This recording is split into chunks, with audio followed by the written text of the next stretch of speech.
a recent Yellowstone volcano super-eruption warning. Geologists telling us that normal life in the event of a super-eruption within 500 miles of the volcano would be impossible. And we have, of course, various images from the ash deposits, depositing over 300 to 400 feet of ash from the past super-eruptions, of course. You can imagine the total change, the overall change of the landscape by mountains of ash. Now, Yellowstone is one of the 21 so-called supervolcanoes of the Earth, each at least 7 times more powerful than Mount Tambora, which produced the biggest recorded eruption in history. Supervolcanoes have a volcanic explosivity index VI of the highest being 8. The value of the index in the past 2.1 million years, Yellowstone has erupted with a super-eruption 3 times, 2.1 million years ago, 1.3 million years ago, and the most recent super-eruption 640,000 years ago, and was 1,000 times bigger than the devastating Mount St. Helens eruption of 1980. The last super-eruption basically was a double eruption, and we've had another lava eruption 70,000 years ago, and from what the geologists told us, another 80 eruptions since then.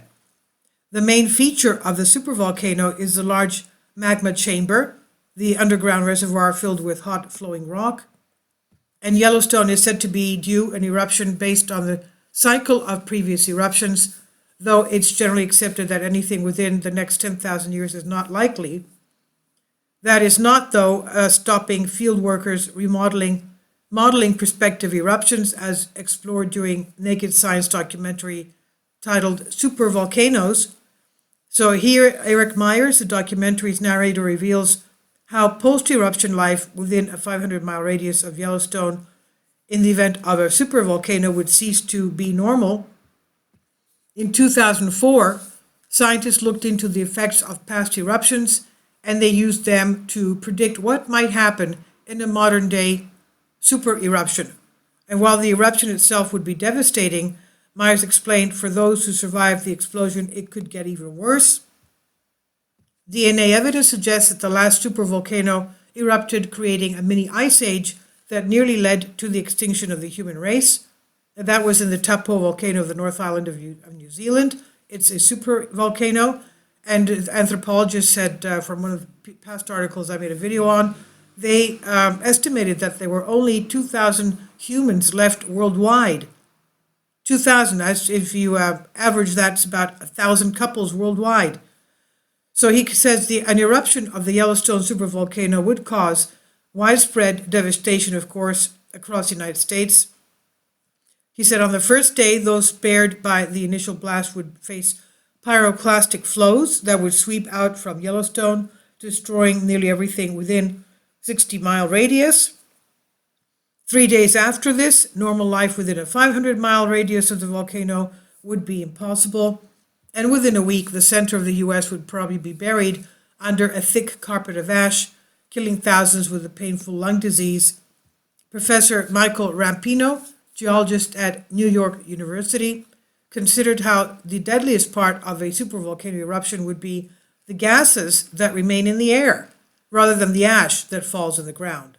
He visited the old tombstone in New Hampshire that reports the events of 1816, a year that became known as the year without a summer. Severe climate abnormalities caused average global temperatures to decrease by 0.04 degrees Celsius to 0.07 degrees Celsius. So it wasn't a very big difference in the temperature, and yet there was a year without a summer.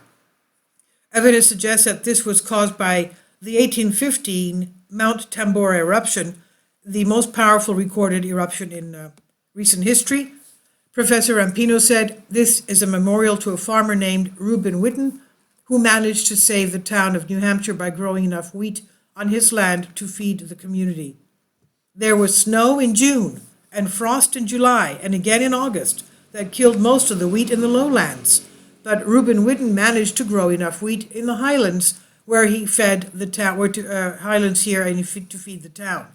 Now, in 1816, the growing season in New Hampshire dropped to only 120 days, from 120 days to just 16 days, with bad weather having caused harvest to fall in Europe and across the world.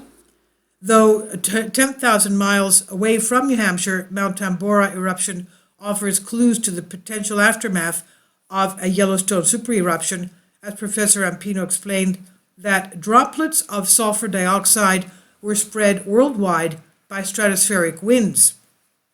He said these droplets cut out some of the sunlight, and the sun therefore appears dimmer. And this dimmer effect caused the famine of 1816.